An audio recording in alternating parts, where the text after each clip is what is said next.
Hola a todos, bienvenidos a una nueva clase. En esta oportunidad vamos a desarrollar el punto de los principios procesales. Vamos a hacer una serie de 3 videos, empezando por el desarrollo de los principios comunes al proceso civil y al proceso penal. Vamos a posteriormente desarrollar los principios del proceso civil y terminaremos por desarrollar los principios característicos del proceso penal.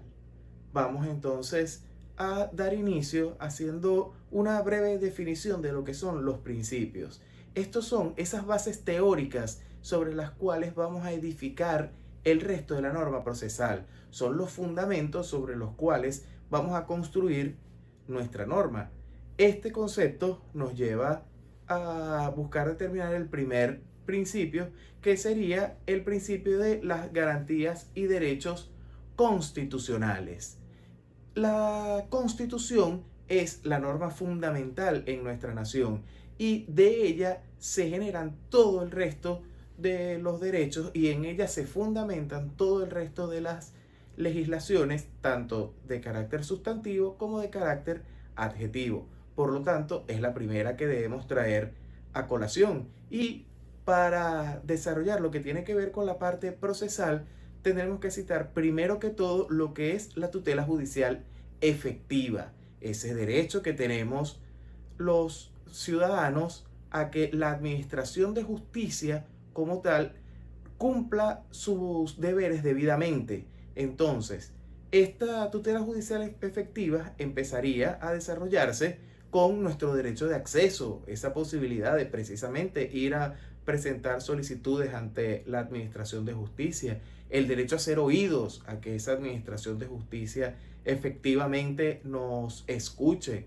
Desarrollaríamos después entonces un debido proceso, tal como establece el artículo 49, con nuestro derecho a la defensa, con nuestros jueces naturales, todo lo que se establece en este artículo. Posteriormente tenemos el derecho a obtener una oportuna respuesta para concluir con el derecho a que esa respuesta sea materializada, que lo ordenado por el fallo judicial se lleve efectivamente a cumplimiento.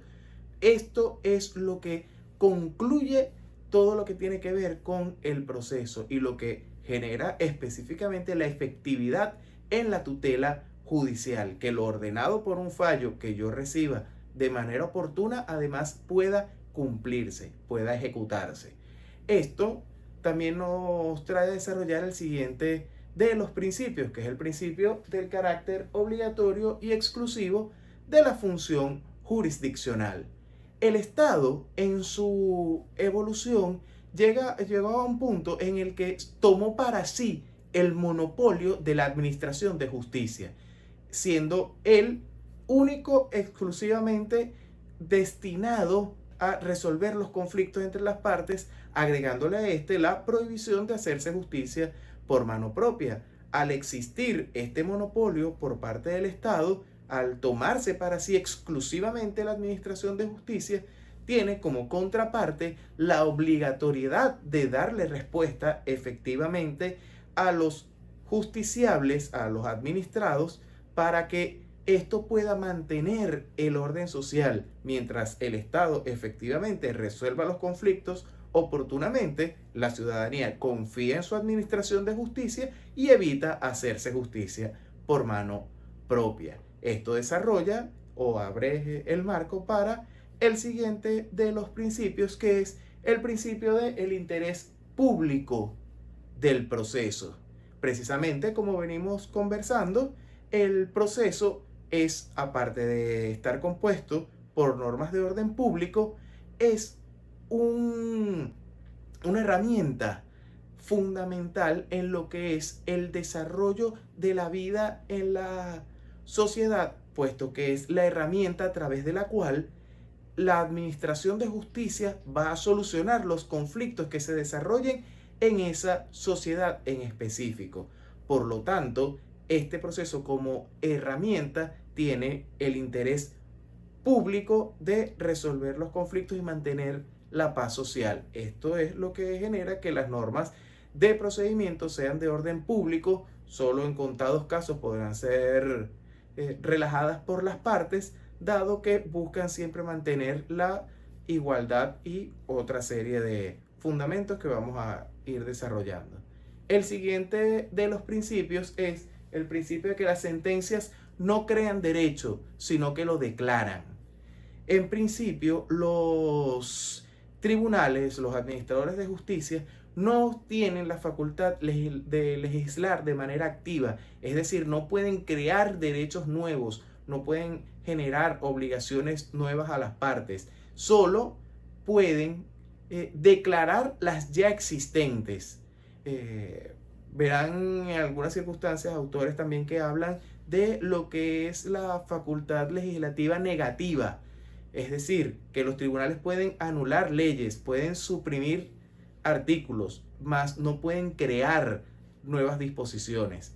Esto sería legislar activamente, lo cual está dentro de la esfera de las competencias del poder legislativo. El siguiente de los principios que vamos a desarrollar es el principio de doble instancia o doble grado de jurisdicción, que nos dice que tenemos siempre la posibilidad, salvo que la ley contemple expresamente lo contrario, de solicitar que un superior jerárquico sea el que revise las decisiones tomadas en los procesos judiciales. Es decir, que una vez que yo acuda ante la Administración de Justicia y obtenga una decisión, en caso de no estar conforme con lo ordenado en ese fallo, puedo solicitar que sea un superior jerárquico el que revise esa decisión. Esto es este principio de doble instancia o doble grado de jurisdicción.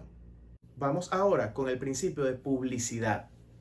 Este principio de publicidad lo que trae consigo es esa posibilidad que tiene la sociedad en general de acceder a los procesos que se están llevando ante los tribunales para ejercer una suerte de control social sobre lo que es la administración de justicia.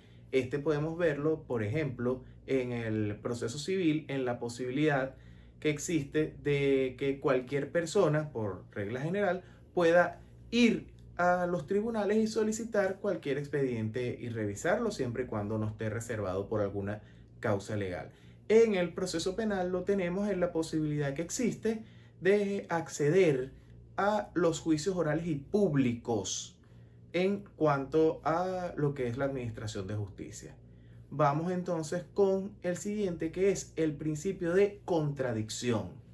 El principio de contradicción lo que nos dice es que esa es la naturaleza de un proceso judicial. Es un proceso contradictorio en el cual las partes van a tener intereses encontrados y el proceso debe desarrollarse en razón de eso para darle efectivamente a las partes posibilidad de exponer sus hechos y de probar sus respectivos alegatos en el proceso.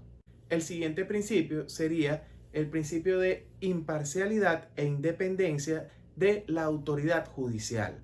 Esto quiere decir que la administración de justicia, para efectivamente poder cumplir con su labor, no debe estar condicionada a órdenes que reciba de un superior o a intereses que lo unan a las partes de alguna forma que puedan condicionar su decisión. Un juez que se vea inmiscuido en alguna de estas circunstancias debería inhibirse del proceso para conservar así la independencia e imparcialidad de la autoridad judicial.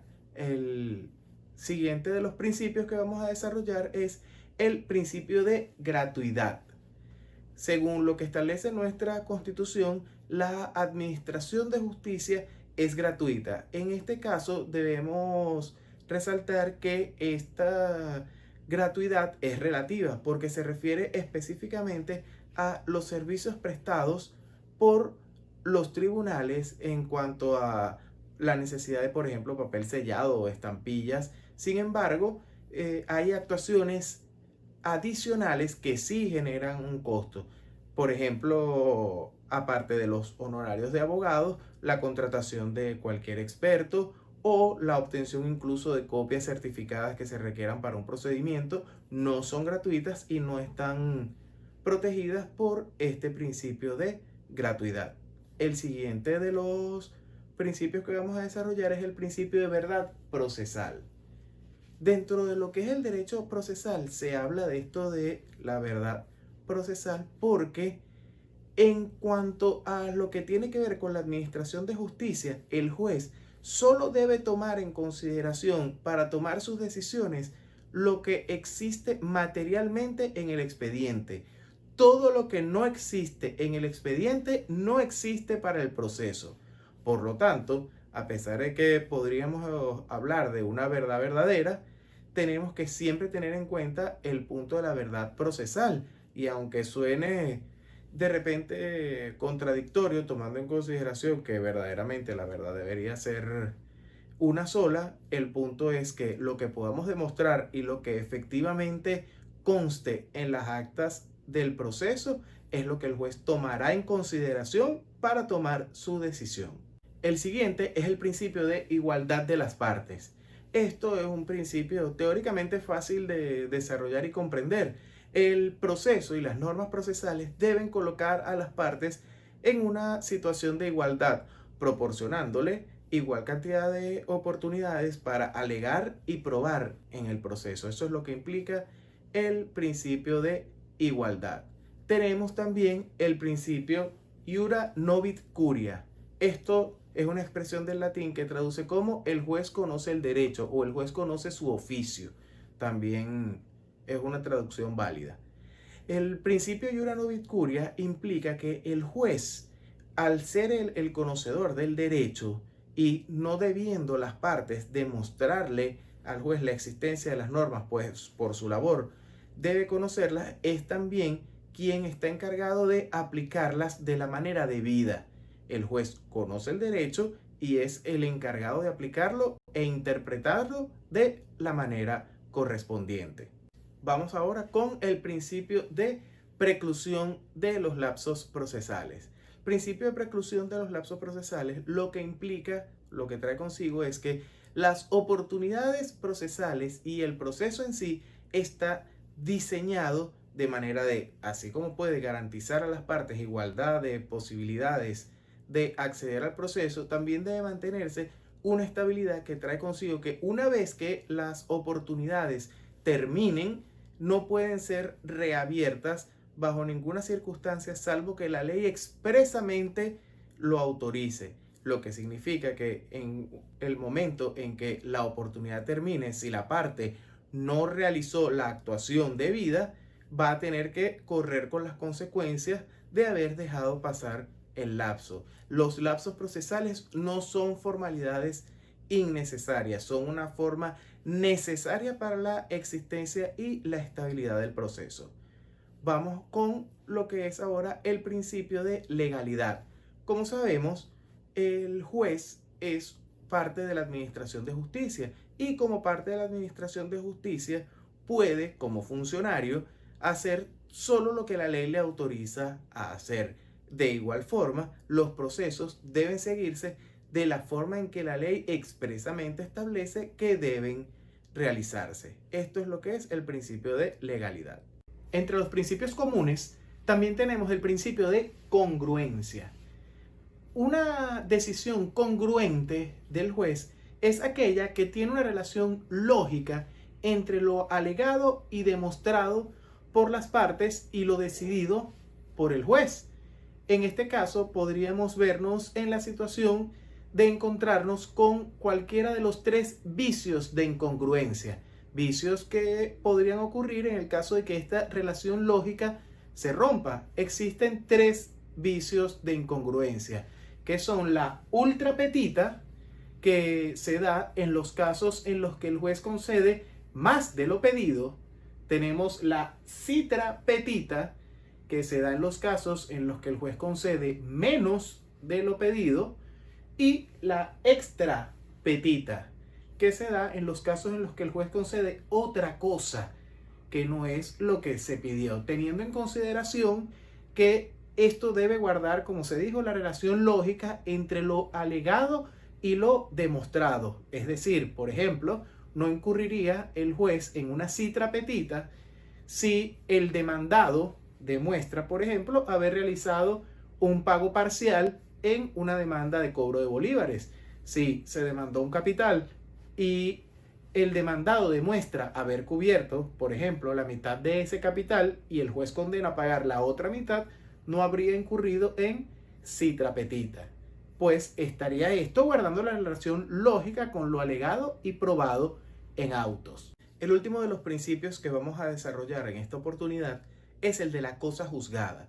La cosa juzgada es el efecto que producen las sentencias definitivamente firmes. Es la manifestación de aquella expresión latina del non bis in idem, no dos veces por lo mismo, y tiene esencialmente tres elementos. El primero de ellos es la coercibilidad. Cuando una sentencia ha quedado definitivamente firme, yo puedo obligar a su cumplimiento haciendo uso incluso de la fuerza pública si fuera necesario. Tengo también la irrecurribilidad, es decir, no puedo recurrir, no puedo intentar recursos en contra de esa decisión. Por lo tanto, no puedo cambiarla en el mismo proceso. Y el último de los elementos de la cosa juzgada es la inmutabilidad. La inmutabilidad implica que tampoco puedo cambiar lo decidido en ese fallo en un proceso diferente. La tenencia de estos tres elementos, de acuerdo a lo que nuestra legislación establece, también nos divide la cosa juzgada en dos tipos. Tenemos por un lado la cosa juzgada material y por el otro tenemos la cosa juzgada formal.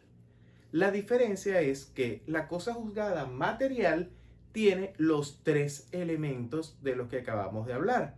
Sin embargo, la cosa juzgada formal no tiene el elemento de la inmutabilidad, lo que implica que por mandato legal las decisiones que solo generan cosa juzgada formal pueden ser modificadas en un proceso diferente.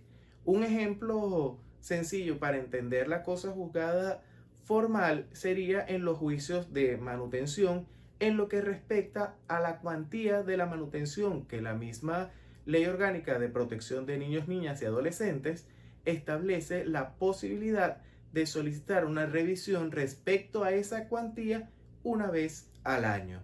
Por esta situación, la decisión que se fija en cuanto al monto de la manutención produce solo la cosa juzgada formal, porque la puedo modificar en un proceso diferente. Ya con esto tenemos todo lo que tiene que ver con los principios comunes a todos los procesos.